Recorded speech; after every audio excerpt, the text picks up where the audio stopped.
Right. Good morning, good afternoon, good evening, wherever you're watching this from. My name is Adoreen Tuhewe from Makerere University School of Public Health. I'm here to share about Project CloseOut and strategies for sustainability as part of the ongoing modules for our research, our project management course.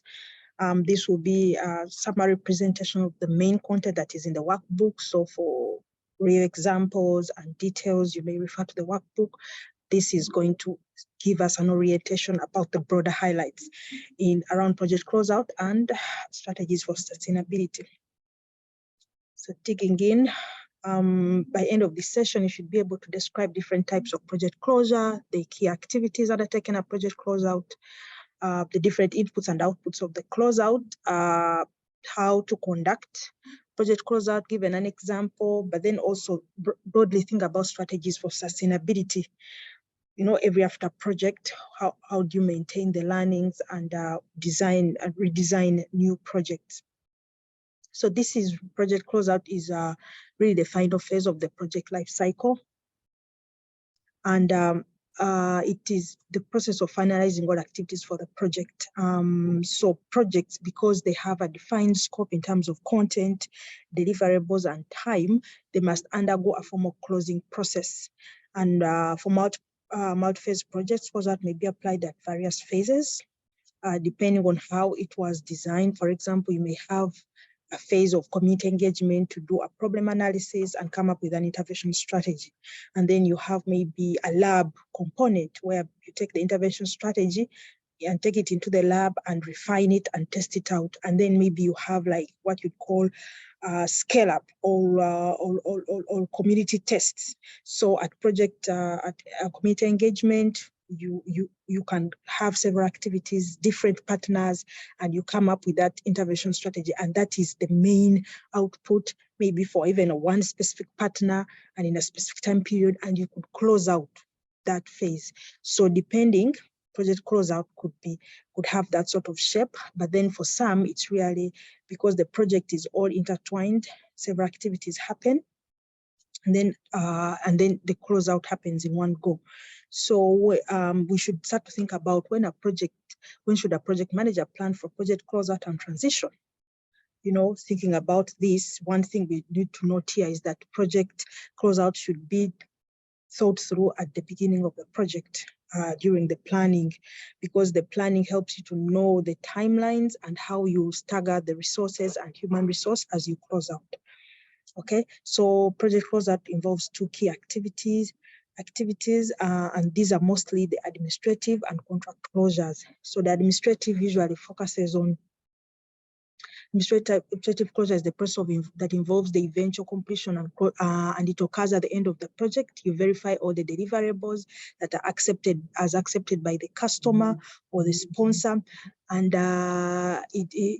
during this process, you confirm that the project has met all the requirements, and that paves a way for administrative closure in terms of actual paperwork, collecting all the project and archiving all the data, personnel reassignments, financial accountability, all of those that are administrative. And in contract closure, you sort of are setting up the processes to verify that you have accomplished all the terms of the contracts, both for your for the people that have given you service, but then also for your customer or sponsor. So it has those two elements, the administrative, which is within your smaller team and activities, but then the contract closure in terms of usually the relationship between the customer or the sponsor. So this in a way summarizes what we have talked about. But the most important thing is for you to realize that it's not just the contract, verifying the products with the customer or the funder, but then also administratively, there are things that you must do to make sure that everything aligns with what is expected of you administratively. And these two processes sort of support each other. I think you may be hard to say I've done administrative closure and yet you've not done contract closure. So you find that in a way you will always do these two. So looking at the types of project closure, this is really to highlight to you that there are different, let me say, circumstances under which a project may close. What we have one, the normal one, when the project closure happens as was planned. If you have a 3-year grant or 3-year project, you know that in year 3, the 4th quarter or the beginning of the the 3rd quarter, we shall start to close out, and that is according to plan. We have the premature closures, maybe early due to the fact that some elements of the project were eliminated, so the project closes prematurely. We have the perpetual. Some projects never seem to end. They are characterized by constant add-ons, and this usually suggests a poorly conceived project scope. So in a sense, every time it comes towards the end of the closeout, there's something that gets added on within the project or something that gets changed, and then this expands the project. And we have the failed projects. Unfortunately, sometimes projects do fail and are terminated or closed. And sometimes projects close because of changed priorities. Maybe you have a 5-year project and you've been implementing it. Maybe you want to access maybe HIV/AIDS or TB patients using a certain mode. But then you realize as you go along after 2 years, either it's not effective or you're not able to reach patients, or patient uptake is really low. And then there's changing priorities because of technology. And we say, oh, now we are going to be doing telehealth instead of doing directly observed treatment. We shall be using telehealth. We call somebody on their WhatsApp, and then we observe them swallowing drugs. So they've been changed priorities, and now it's no longer directly observed or reach out, but now it's more telehealth. So it leads to shift in strategies, and therefore that can also inform a project closer due to changed priorities. And moving on, there are several activities that are usually undertaken during project closeout. This includes mostly, and it's usually the process of administration and contractual. So look at it in that sense: obtaining the deliverables, reassigning project team members, reporting on team performance and lessons learned. This is critical because learning best, documenting best lessons learned and sharing knowledge with other partners in a way contributes to your legacy as a project. The updating or finalizing documents, project records. For example, there was a change in a method, so that, and maybe it wasn't captured, but that time of project closeout helps you to go through that reflection and finalizing what was our main approach, what were our main partners. We had 3 modes of delivery. Which one was our main? How did each of them function? So you get all those results on record, then archiving all that information and creating a final report. So in a way, these activities that are listed here, they could be iterative, but also in some sense, they could be, you could order them in a sense. For example, writing the final technical report sometimes really comes at towards the end, but then things like reassigning project team members and closing down accounts and settling all debts may occur concurrently as you gather all the project information and the project responsibilities. So there are different tools and activities, and we have talked about some of the activities, but mostly here is to highlight to you the tools that can be used to support project closeout.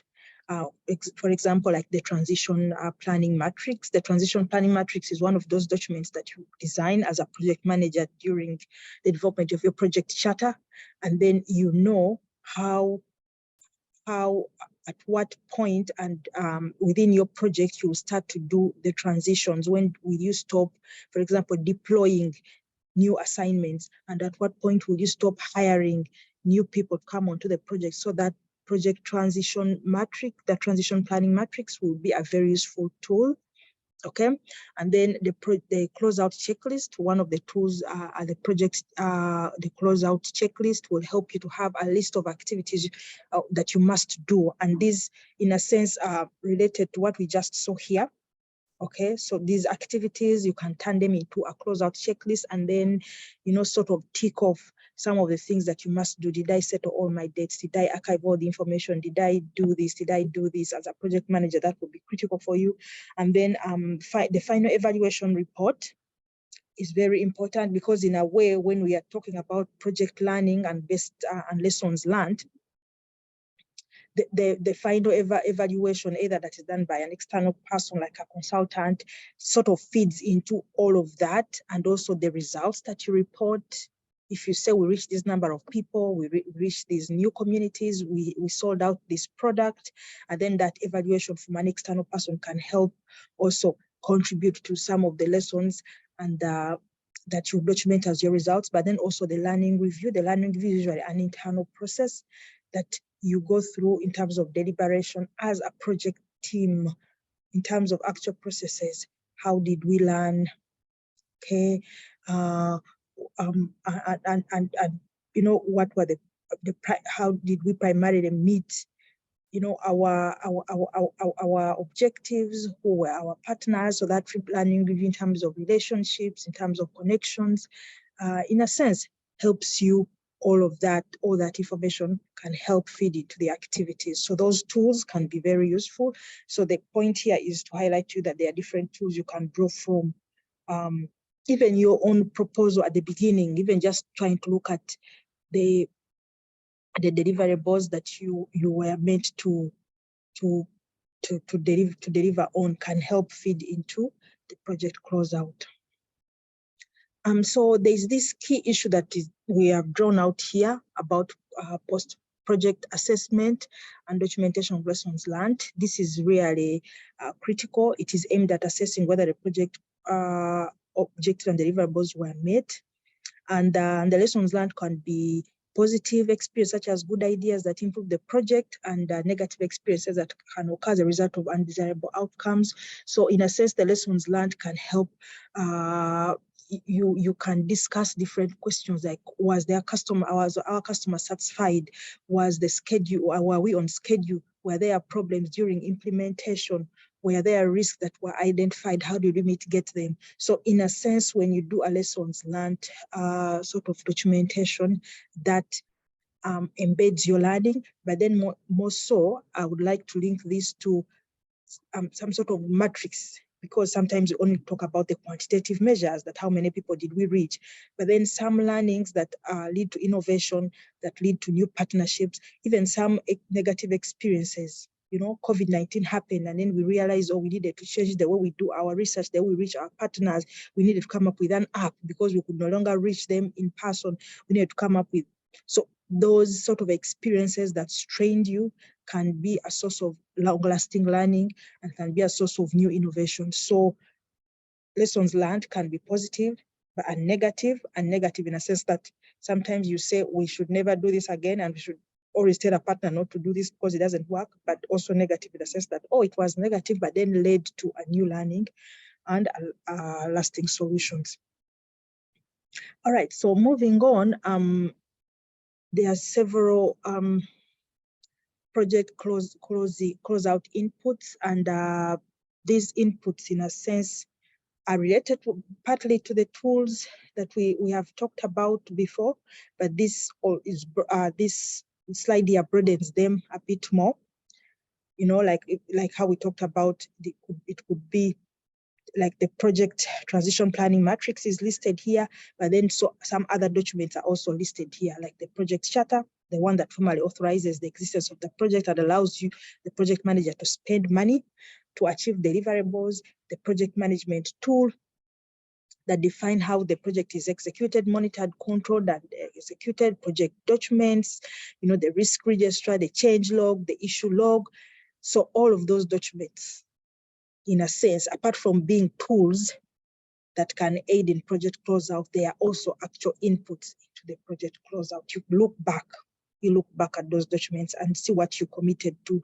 So for example, if you had the change log and you realize, okay, we used to procure this way, and our escalation was, if a project manager cannot handle it, they go to like the director, the first deputy director, before we go to the chief of party. But then along the way, the project chief, maybe the chief of party had wider assignments and they changed and they said, okay, if the project manager cannot handle this, they should resolve this. They should resolve it with the deputy director. I do not, as a chief of party, have to look into the issue.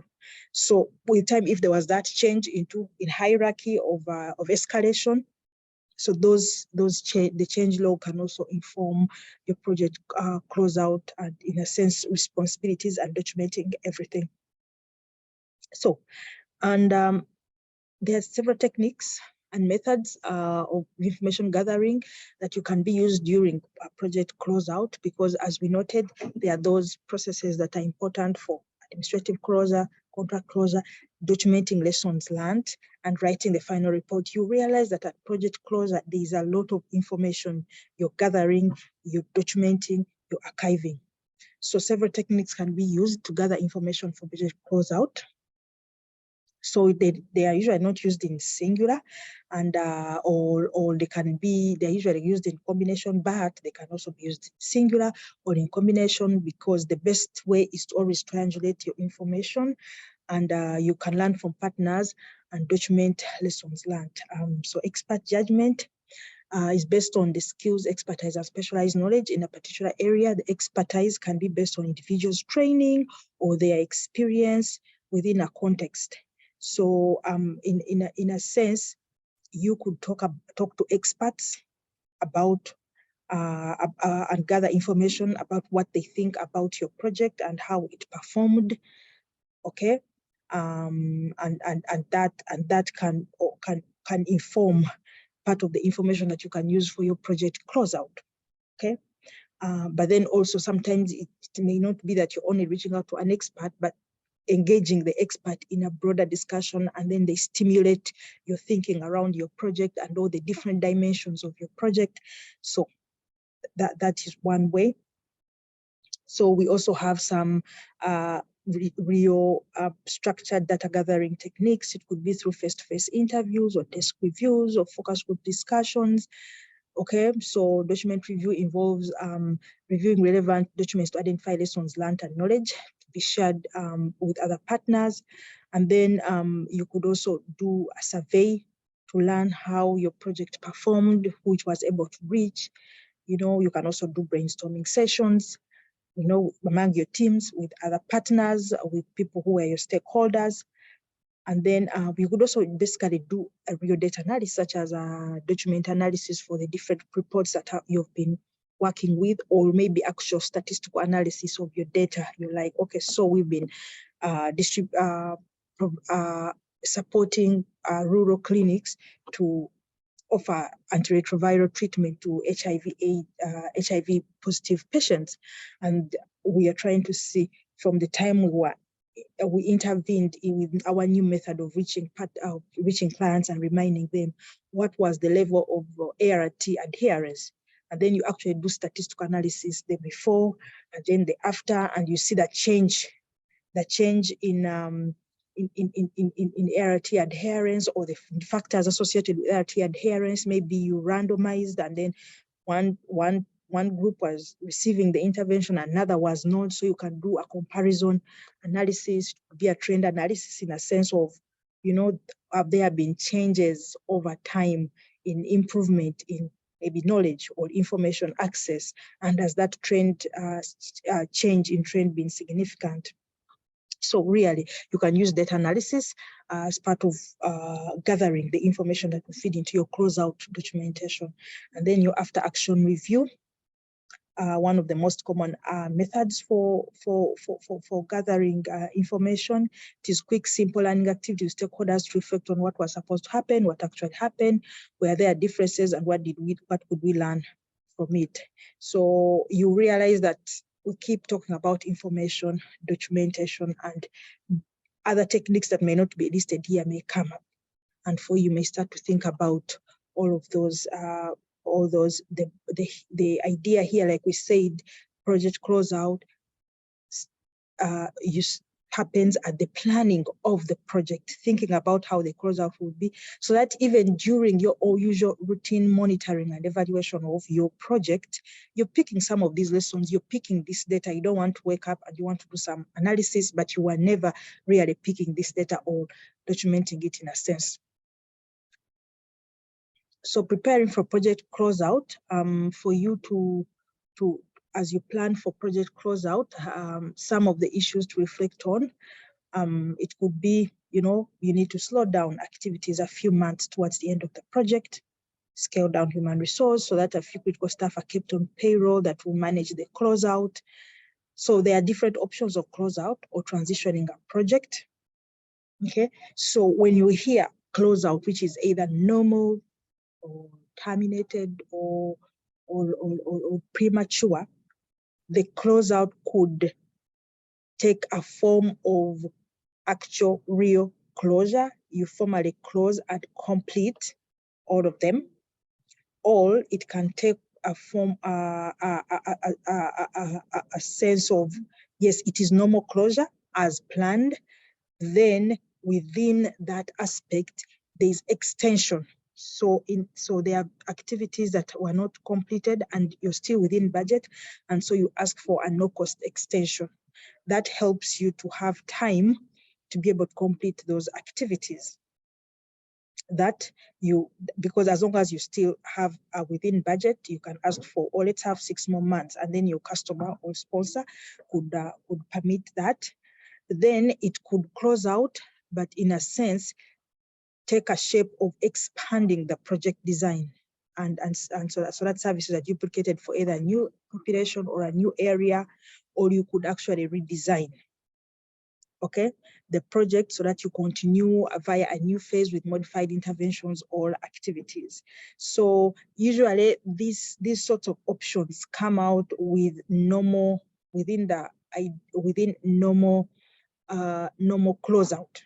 Usually if it is premature or changed priorities, you may not be able to take on a shape of within your own powers as project, the team, the research team or the project management team, deciding how would you want the closeout to be. Would you want to totally terminate and close out, no more ideas around this, or you want to take on other options by asking for no cost extension, expanding the program or redesigning it. So these are the different options that you can think through, okay? So it's usually just important for this note here is that managing staff during transition is critical. As a project manager, you must plan ahead to create a core team.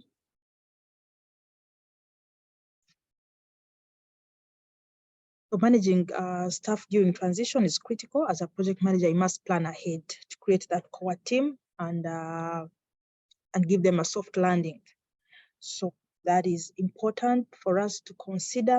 And I would like now to see a learning activity. So this is about our resilient trainers. Our project has been running for the last 3 years. Part of the goals of resilient trainers is to train practitioners working with the Office of Prime Minister on how to implement and mainstream climate risk management within Uganda's development and disaster management risk management agenda. At year 3, resilient trainers has developed the course and trained all the practitioners within budget. So what transition options can resilient trainers choose as they move to project closeout? Just thinking through, should they close the project formally and hand over to Office of the Prime Minister that, okay, now as resilient trainers, we're out of this. Should they extend and try to bring climate risk management activities to maybe within the health field, within the education field, within the engineering field to lead to resilient constructions? Should they in terms of expanding the project, but since they cannot do a no-cost extension because they completed all their work within budget, could they redesign and say, okay, we used to train Office of the Prime Minister practitioners in person through workshops. Now, could we redesign and continue this through online courses being offered to anybody who's within the development field, within the humanitarian field, not just people who are affiliated with the Office of the Prime Minister. So those are all just options for you to think through as you close out your project, and the different options that could come up. So outputs for project closeout are usually the documented project documents that have been updated. All documents need to be updated and marked as final versions. That's one of the output. The final product as or service. It may be, the service that is put out. That right now we developed a training module and it is online, so that is the service and it's accessed by everybody. Maybe the final product in terms of the intervention strategy or the design of a product. Okay, so it could be a final report, summary of the project performance, could be also the organizational process set out updates. That's one of the outputs. So these the closure guidelines may be updated and marked as final version as a result of the project closure. So all of these are some of the outputs of the project closeout for you to think through, apart from the inputs that go into closeout, but also the outputs that may be even deliverables as agreed upon by the sponsor or the customer. One of the key phases that here I would like to highlight, because they usually take on different shapes, especially with projects that are implemented with big funders, like especially bilateral entities like USAID or UK's DFID, is what they call closing verification and acceptance process. So several approaches apply in the verification and acceptance. So either the project, one way is that the project implementer, maybe you're an NGO, the funder and the beneficiaries review the deliverables of the project to ensure acceptance. So you do a whole meeting, review based on the contract, and there's that acceptance, and it's on record, and there's so formal receiving. So sometimes so projects may be requested to submit a closeout technical financial report online. Sometimes that's how it happens. And that comes out written, and somebody writes back, either your project officer or program officer from who is a representative of the customer or the funder, accepts it online and says this is acceptable, or says address these comments, or we don't find this acceptable. So some funders, or upon receiving the closeout report, hold a readout meeting where the project implementers highlights the key successes, challenges, and projects and lessons learned. So apart from receiving it online and accepting it, they do like a formal presentation either online or a visitation if it's in person, and you do a final readout and it's minuted. Some funders send out a closeout memo for the project to the project implementer upon verification and acceptance of the project product. So you see that, as previously we have discussed in the other slide about the outputs and the products, they are important because all those would feed into this whole verification and acceptance process. And usually it takes different shapes depending on who your sponsor, funder, or customer is. So we have had a run through about project closeout in terms of different concepts, but ideas to think through. Most important takeaway is you will think about project closeout at the planning phase of the project at the beginning. And project closeout is not just about deliverable only, but then also administratively, the human resource, the documents, and everything you need data for that. So thinking about the data that you need and the lessons learned documentation process that you have. So one of the last sessions, and this is really brief in a few minutes, trying to look at strategies for sustainability. And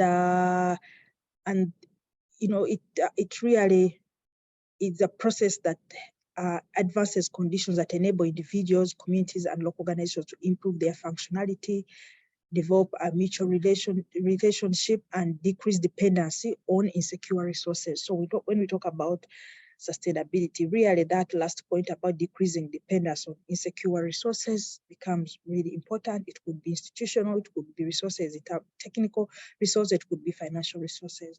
So as a project manager or people who are within project management, we need to start thinking about strategies for sustainability. When the funder, because the funder usually comes with resources, with expertise, with connections, or the customer comes and they are paying, when there's that closeout, what will happen? So thinking about strategies for sustainability in a way may inform even the sort of project closeout option that you may take up if you decide to redesign, if you decide to expand into a new space. That may also be linked to how you're thinking about sustainability. So so this is really to highlight some of the strategies for project sustainability, but they are not just limited to this. There are several out there that you can keep thinking through, but this is really to give us ideas. For example, developing buy-in services that can attract other funders to support the project activities. For example, we have seen this through like organizations that are into innovation, developing services. And for example, I will give an example. Maybe I am NGO ABCD Uganda, and as ABCD Uganda or ABCD Kenya, we have been doing the business of reaching, training young people on growing up great, growing up with respectable, with respect, growing up with and they are aware about sexual reproductive health. But then we have been partnering with a funder, and their priorities have changed. We are closing out. We have delivered well. We have done outreaches, and we want to use this same platform to say, okay, we can use this platform for COVID-19 control, to improve COVID-19 vaccination, or to increase reach for education services, informal education. So we go and partner with, we go and sell this model of working with the youth. As ABCD Uganda, we go and sell this model of working with the youth to improve their well-being, and we tell them, hey, we've done this for reproductive health, we've done this for growing up great with the youth, but we can use this for improve vaccination, improve awareness, reduce alcohol use and substance dependence among the youth. And you partner with Harm Reduction Uganda. So you're going to Harm Reduction Uganda and selling this model so that they can come in and support project activities, and they are buying into the model. So that is some sort of example that can ensure sustainability. So in a way, you're continuing your growth, you have comparative advantage with the knowledge and the population you're working with, but you're reaching in new areas and having more impact. Involvement of local stakeholders such as local district organizations, NGO, and committees in project activities promotes sustainability, because you could hand over this project. You're like, okay, we've done this project with you, and now we are handing it over to you to continue running it on a small scale and to mainstream it within your own day-to-day activities as another NGO or as a local district authority.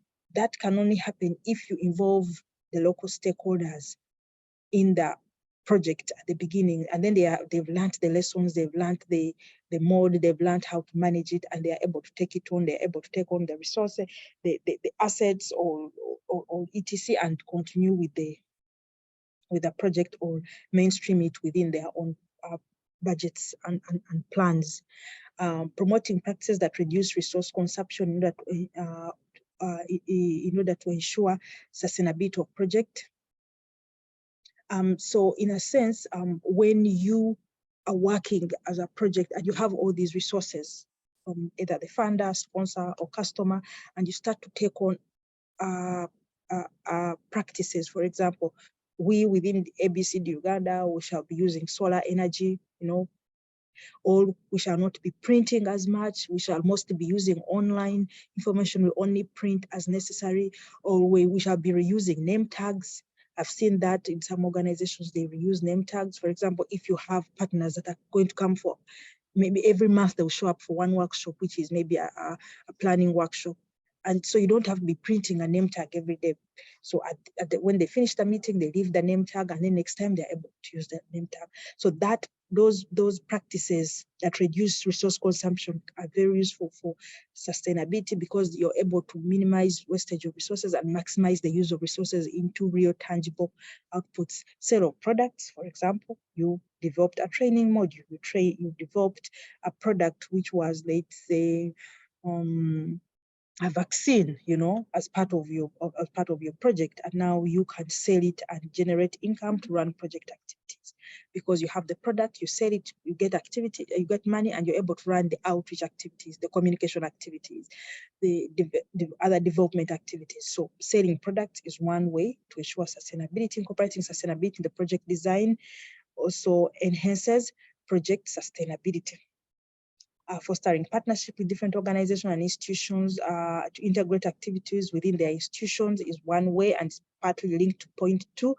But those new partnership, by fostering partnership, you're looking out for new partners, you're going into their space, you're offering your time for them so that you build those connections. You're not just going to them for them to give you, but over time, as you implement your project, you reach out, you offer your time, you offer your expertise, you build lasting relationships that also could foster sustainability. Securing additional funding through applying for bridge funding or successor grants is also one way of sustainability.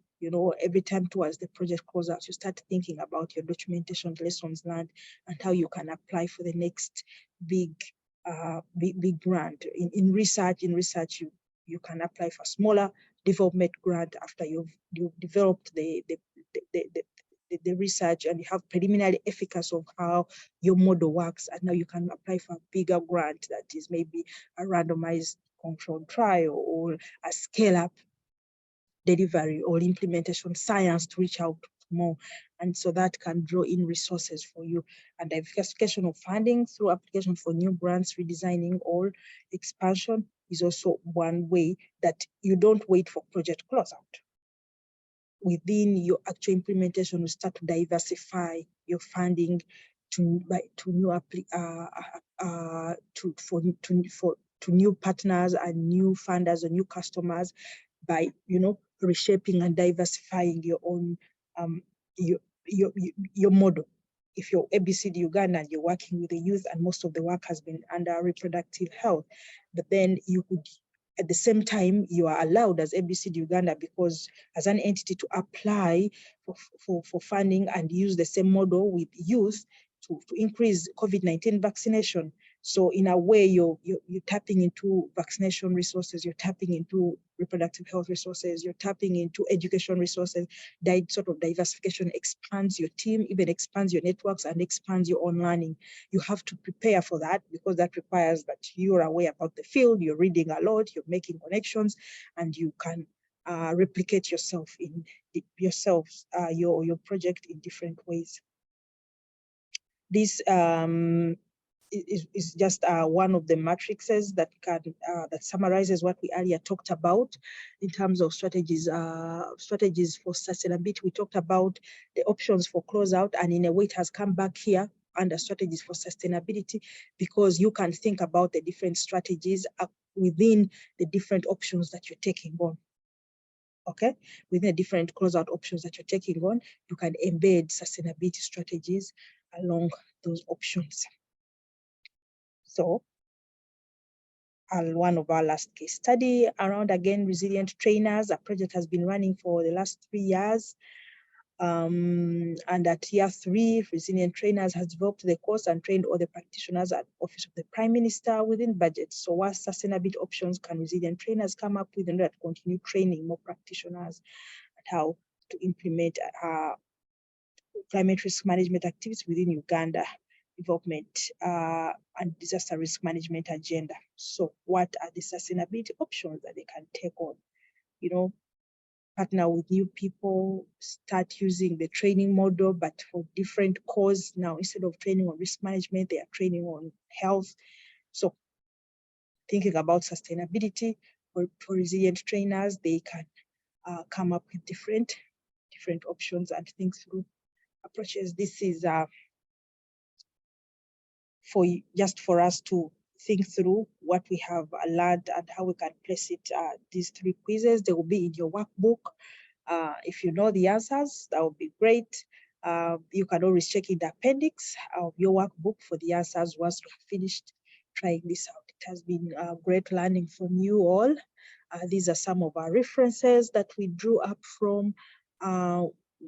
We'd like to acknowledge USAID for funding this initiative of developing this course and enabling us to reach out with this knowledge. Makerere University, the platform that we are working with in order to share this learning and reach out to people.